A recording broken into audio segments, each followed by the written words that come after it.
Juan Ramón Rayo, doctor en Economía. Muy buenas tardes. ¿Qué tal? Buenas tardes. Bueno, en primer lugar, la pregunta más sencillita. ¿Cuáles podrían ser las consecuencias de que Estados Unidos, sin poder emitir más deuda, entre en default, que lo haga la principal economía del mundo? Juan Ramón.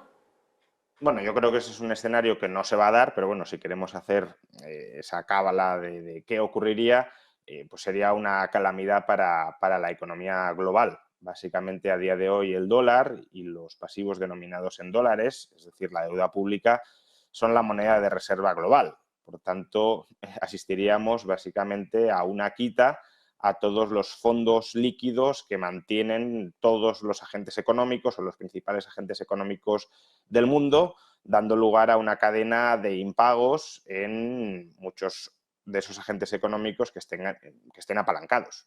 Pensemos en bancos, por ejemplo, o pensemos en fondos que estén invertidos en deuda pública y que, si tienen deuda, pues no podrían devolverla, o si no tienen deuda, deberían ajustar a la baja el valor de las participaciones de sus inversores, que a su vez podrían tener deuda y, por tanto, someterse a ese default. Sería un desastre al que creo que no vamos a llegar en ningún caso.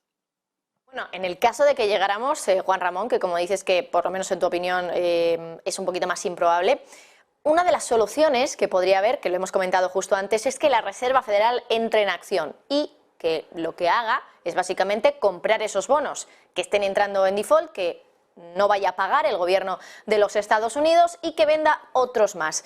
Claro, esto es algo que la Reserva Federal no quiere hacer porque sería intervenir directamente en algo, en una cuestión que es política. Básicamente esto viene de una cuestión política porque son los republicanos los que ahora, bueno, pues por pelearse con los demócratas no quieren subir ese techo de deuda. Pero ¿cuáles podrían ser las consecuencias de que la Reserva Federal entrara con toda la artillería a salvar Estados Unidos? ¿Debería hacerlo? También esa es otra pregunta en el caso de que no haya otra solución. Bueno, antes de poner en peligro la viabilidad, la supervivencia del sistema financiero, que como hemos dicho, si hubiese un default de Estados Unidos, el sistema financiero estadounidense y global se vendría abajo, la FED intervendría. Eso es bastante evidente.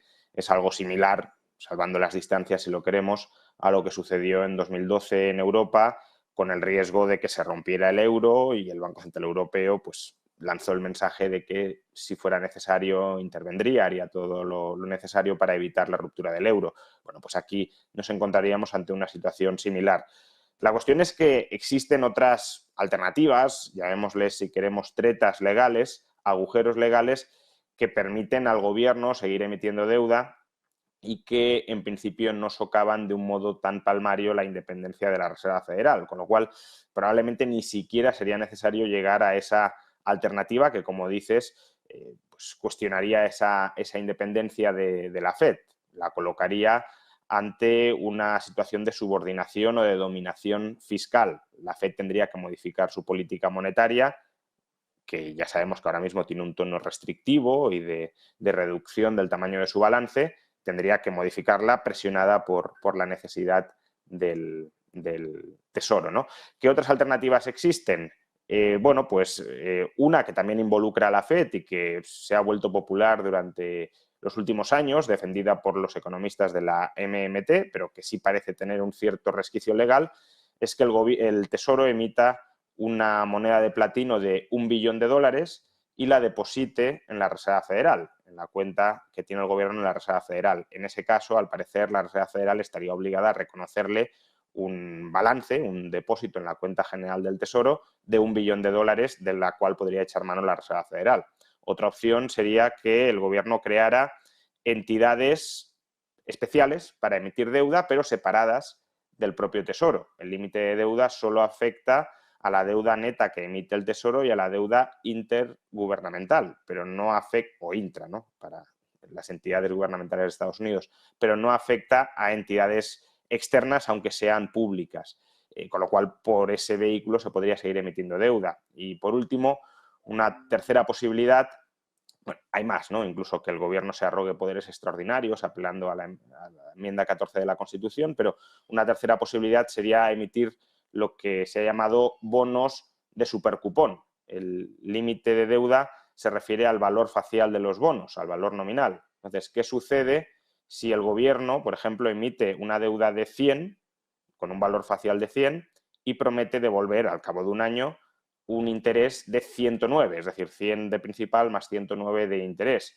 Pues lo que sucedería es que los inversores, por ese título de 100, estarían dispuestos a pagar hasta algo más de 200, con lo cual el Tesoro recaudaría 200 emitiendo solo un valor facial de 100, lo cual le permitiría pues recomprar parte de su deuda y reducir el importe del valor facial. Como digo, yo creo que antes de llegar al default hay bastantes triquiñuelas legales que se pueden utilizar. Otra cosa es el límite de deuda tiene una finalidad política, que es que el gobierno negocie y que se someta al Congreso. Y claro, estamos hablando de mecanismos para burlar ese control del legislativo sobre el Tesoro.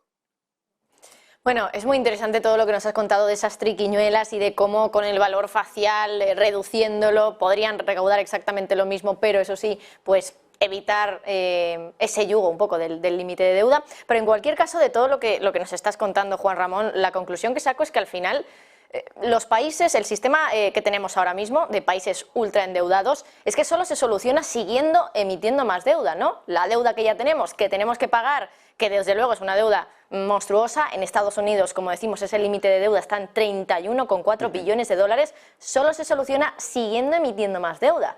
Entonces, claro, esto entiendo que al final pone de manifiesto un problema de base, ¿no? Que no sé muy bien cómo podría solucionarse, porque la única solución que hay es seguir emitiendo más deuda. Entonces, tampoco tiene mucho sentido ese techo de deuda, que no sé si solo se da en Estados Unidos o en otros países también tenemos un sistema similar. Bueno, en Dinamarca hay un sistema parecido, pero efectivamente no hay en muchos países que tengan ese techo de deuda. Yo creo que el techo de deuda sí es políticamente útil porque de alguna manera, y por mucho que se eleve, es decir, es verdad que nunca es efectivo el techo de deuda porque siempre, cada par de años, asistimos a una elevación del techo de deuda. Entonces, ¿para qué tenemos un techo de deuda si continuamente lo vamos a estar elevando y nunca restringe verdaderamente la capacidad de endeudamiento de los gobiernos? Pero aún siendo un techo de deuda debilitado, con triquiñuelas legales que permiten saltárselo, sí fuerza, como decía, una negociación política entre el Tesoro y el Congreso, llevando a que el Tesoro deba ceder en algunos casos o deba tomar algunas medidas para, por ejemplo, reducir el ritmo de endeudamiento. Eso es lo que le sucedió, por ejemplo, a Obama cuando negoció los techos de deuda con el Congreso, también en ese momento controlado por los republicanos, que le obligaron a tomar medidas de ajustes del gasto que con los años contribuyeron a reducir algo el déficit público.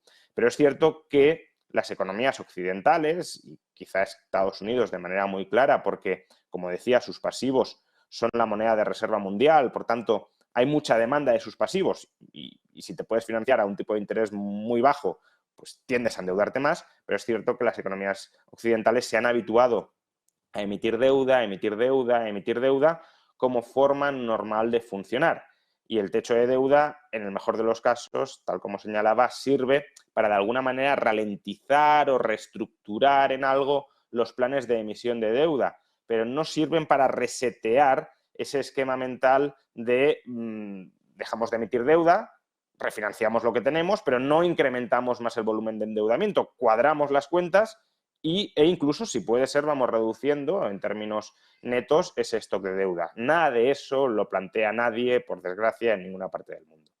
Efectivamente, porque esto, como digo, básicamente la interpretación a la que nos hace llegar es que el sistema actual es de pagar deudas siguiendo emitiendo más deuda. Juan Ramón Rayo, doctor en Economía, muchísimas gracias, como siempre. Muchas gracias, hasta otra.